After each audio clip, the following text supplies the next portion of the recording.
Thousands of migrants are still at the southern border with the hopes of crossing when Title 42 ends. Our border correspondent Jaeson Jones is in Alpine, Texas, and joins us live now with an exclusive interview. Jaeson, what do you have for us?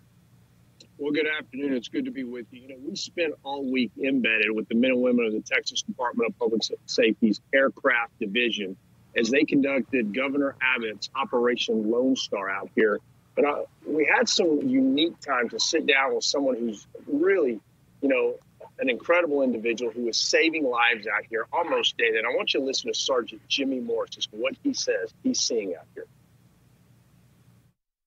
Last year, I think we saved over 100.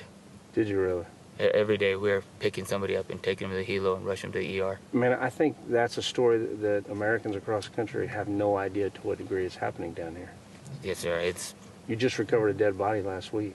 Yes, sir. Right off of I-10, 20 feet from I-10 and a little culvert with a gallon of water next to him, and I-10 is right there. Cars are passing right by him, 20 feet away. Yeah, sad deal. Sergeant Morris is an exceptional individual. He walks on average 5 days a week between 5 and 10 miles per day. He takes off in a helicopter with a single pilot. He is set down on the ground and alone. He walks these mountains that you see behind me, looking for people to apprehend, but usually turning it either into a rescue because these cartels or these alien smuggling groups abandon them in the mountains.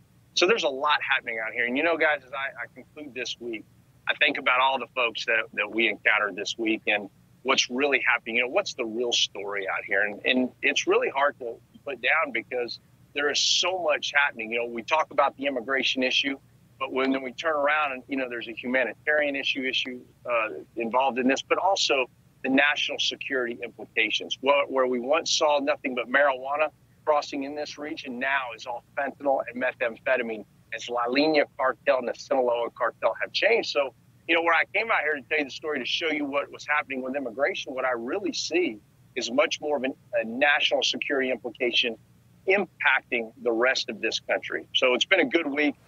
We're concluding with this story right here, and we'll see you back in Austin next week.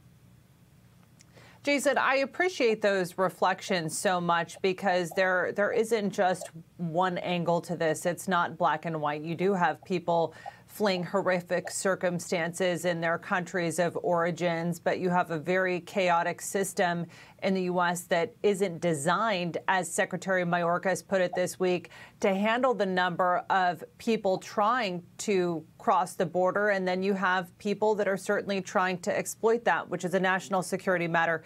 Jaeson Jones, we so appreciate your reporting. Thanks for being with us. Thanks for having me.